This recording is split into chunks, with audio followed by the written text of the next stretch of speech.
Today we're going to talk about the 8 most impactful tips when sitting the SJT section of the UCAT. As you've probably seen, for this year I've been doing a series where I've condensed all my 10 years of teaching into 8 or 10 tips for each section of the highest impact tips of all the ones that are out there. So this is where I've taken all of my years teaching my students, all the information and tricks and tips that I've learned throughout the years, and condensed them into the most important. Now this is the last section of these series, so I'm going to give you the 8 most impactful for the SJT, and then at the end I'm going to give you the #1 single best tip for each of the sections as a summary, and then some really crucial exam tips for how to score highly on the day and how to prepare. If this is your first time looking at these videos and you want to check out the full series, you can start with the first episode here, but otherwise let's just dive straight in.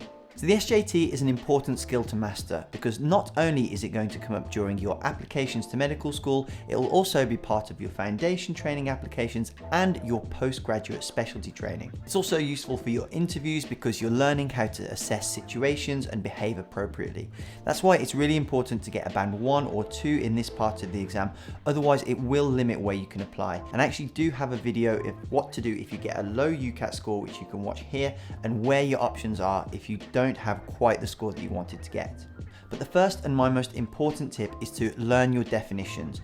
Questions in the SJT are either going to be related to appropriateness or importance, and knowing how to define each level of the 4 rankings is going to be key to you knowing where to place those answers. Let's start by looking at the importance questions and look at definitions for each of the 4 levels so that you know how to categorize them.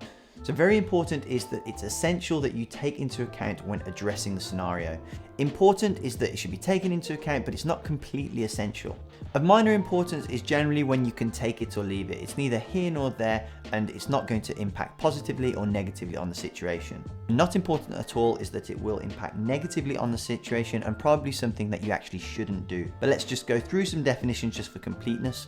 So a very appropriate thing to do is that it addresses some of the issues that have arisen from the situation, and that is generally a positive action towards the context of what is going on in the scenario. Appropriate but not ideal is that it can be done given the scenario, but isn't the best way to go about it. Inappropriate but not awful is something that probably shouldn't necessarily be done, but isn't going to impact the situation negatively or make it worse. A very inappropriate thing to do is something that definitely shouldn't be done and is only going to worsen the scenario. So tip number 2 is how we're going to use these definitions to guide how we approach answering these questions. So when you get to a scenario, read it, take it in, understand what's going on, and then you'll get your proposed action and be given the options of importance or appropriateness according to the question. So when you get your action, the first thing that you should do is decide, is this generally positive or generally negative? Because if it's positive, it's going to be in the top 2 answers. If it's negative, it's going to be in the bottom 2. Then to split hairs whether it's actually going to be the top answer or the second one, or whether it's going to be the bottom answer or the second but bottom answer, you need to ask yourself the following question. If it's positive, you then need to decide, is it all positive or are there some negative features to it? If it is all positive, then it goes to a very appropriate thing to do. If it's positive but not completely the best way to do it, then you go to appropriate but not ideal. However, if you decide generally that the answer is a negative one, you're down in the bottom 2 answers. If it's completely terrible, there are no redeeming features, then it goes to a very inappropriate thing to do. However, if it's generally a negative thing but there are some redeeming features, there are some good aspects of that answer, then it will be inappropriate but not ideal. Tip number 3 is to remember the 2 golden rules that are going to get you through the SJT. Rule number 1 is patient safety always comes first. So if there are any answers that neglect patient safety, they will always be the very inappropriate type answers. However, if there's an answer that prioritizes patient safety, they're generally going to at least be positive, if not a very appropriate thing to do. The second golden rule is that you should never lie. If there are any answers that encourage you to be dishonest, then they will always be a very inappropriate thing to do. And being honest is always going to be in the positive side. Number 4 is know the subjects well that you need to demonstrate skills in to score highly in this section.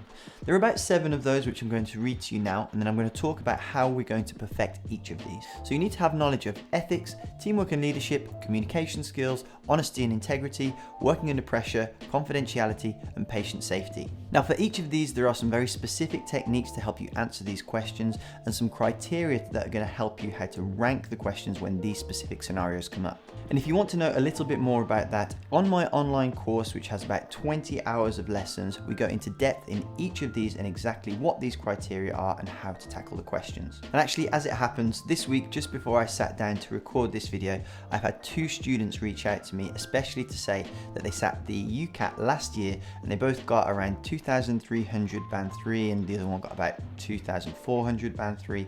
And after doing my course this year, they've sat it and they've both got, I think one got 3,060 and another one got 3,100 and something, and both got bands 1 and 2 in their SJT.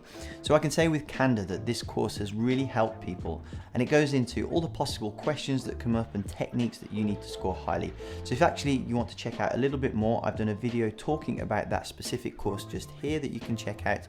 But otherwise, let's crack on with the SJT best tips. Number 5 is to remember that you don't need any specific medical or procedural knowledge to get through the SJT. And that's pretty much all I've got to say about that.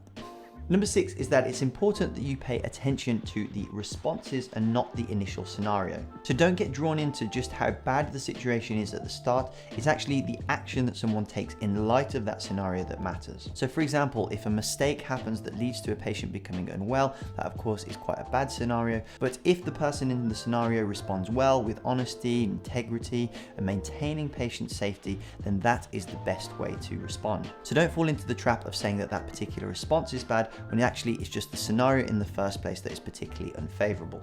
And number 7 in line with that is to remember that this section of the exam is a test of what you should do, not what you would do. So I always think of the SJTs as the what would Jesus do test. So we'll come on to the final tip, but just remember that after this we're going to look at each section, my number 1 tip for each, and then some revision techniques and best practices for when you're preparing for the UCAT. So tip number 8 and my final one of the SJT is to make sure that you read the GMC Good Practice Guidance. All of this SJT scenario stuff is based around the traits and the qualities that they want to see in the doctors. This document outlines exactly what the GMC want to see in their future doctors, and exam writers take directly from this when writing SJT questions. So make sure you give it a read, especially because it will come up frequently throughout your medical school application and while you're actually at medical school itself.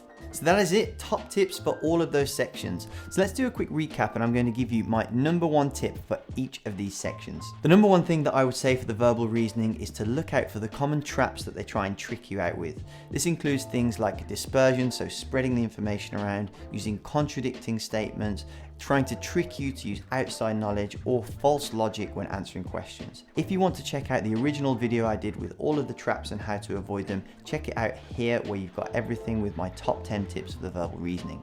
For the quantitative reasoning, my biggest tip is to know all the calculation shortcuts that you can do to save valuable time whilst maintaining accuracy. With that, there are quite a lot and they're all covered again in my online course, so if you want to check that out, you can check out the link in the description below. Abstract reasoning, my number 1 tip by far is to learn how to spot the patterns.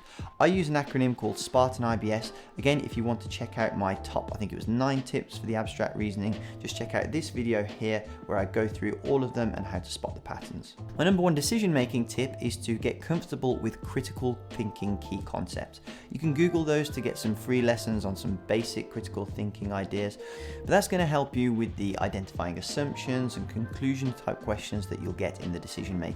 Again, if you want to check out my channel, there are lots of videos there about the decision making section and how to tackle these. And finally, the good old SJT. My number 1 tip for this is probably to remember that it's all about what you should do rather than what you would do, and then use the GMC guidance to kind of use that as your backbone for how you formulate your standards.